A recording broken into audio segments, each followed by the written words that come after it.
This video will explain how to use the thermal conductivity module in PuMA. Now, once the domain generation is complete, meaning that either a microtomography import has been completed or an artificial geometry has been completed, the material properties, including the thermal conductivity, can then be calculated. In this case, we'll use the sample of fiber form that was provided with the release. Now we'll select a sample of 512 cubed, and we'll explain why we chose that momentarily, with a voxel length of 1.3. Apply the threshold of 87. And now we will go to material properties and then thermal conductivity.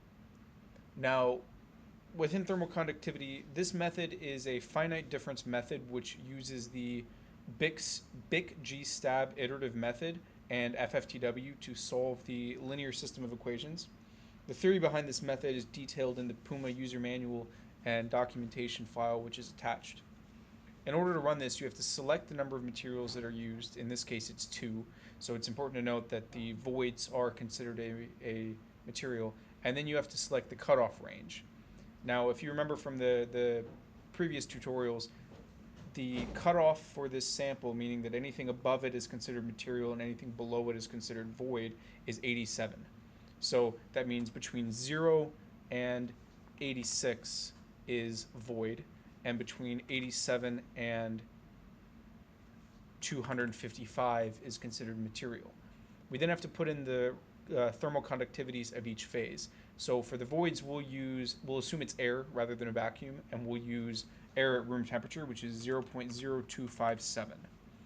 And then for the material, we'll use the estimated thermal conductivity of the carbon fibers, which is about 12. Now, the BIC-G-STAB iterative method has an exit condition based on the accuracy. So it uses this to solve the linear systems equations. Like I said, this is all explained better in the documentation. But typically, you need to put an accuracy with which it exits. 1e minus 5 or 1e minus 6 is used typically. Then the maximum iterations, which is usually set at 1,000. This condition usually is not met. If the maximum iterations are met, it usually means that something's wrong with the simulation, which has yet to happen. And then finally, the number of threads. Now, since this is parallelized, you can select the number of threads anywhere between 1 and the max number of threads available. It's recommended that you choose the number of physical cores available in the system or slightly below that. So since we have 36 physical cores, we're going to select 35 threads. Finally, you select the direction in X, Y, and Z. So in this case, we will run in X, Y, and Z. Then to begin the simulation, you simply click on Begin Calculation. If you didn't want to enter these in all manually, you can alternatively put them in a input file and then load via the Load Inputs button, which then you will select the input file. So when we begin the calculation, you'll see that the iterations are printed over here in the X direction.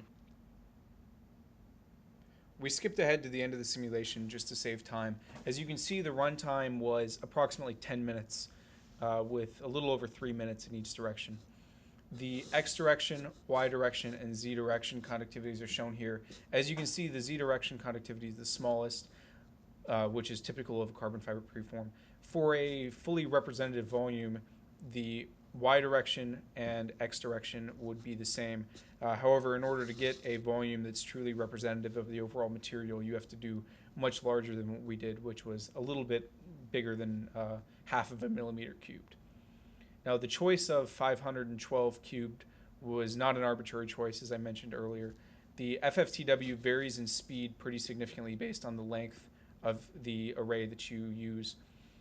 The fastest possible is an array of length 2 to the n, so 512, 256, 128 are the ideal lengths. What you want to do is minimize the largest prime factors. So the worst possible lengths would be prime numbers in themselves, and you'll see orders of magnitude speed increases on the FFTWs. But that wraps up the thermal conductivity module. Next, we're going to move to oxidation.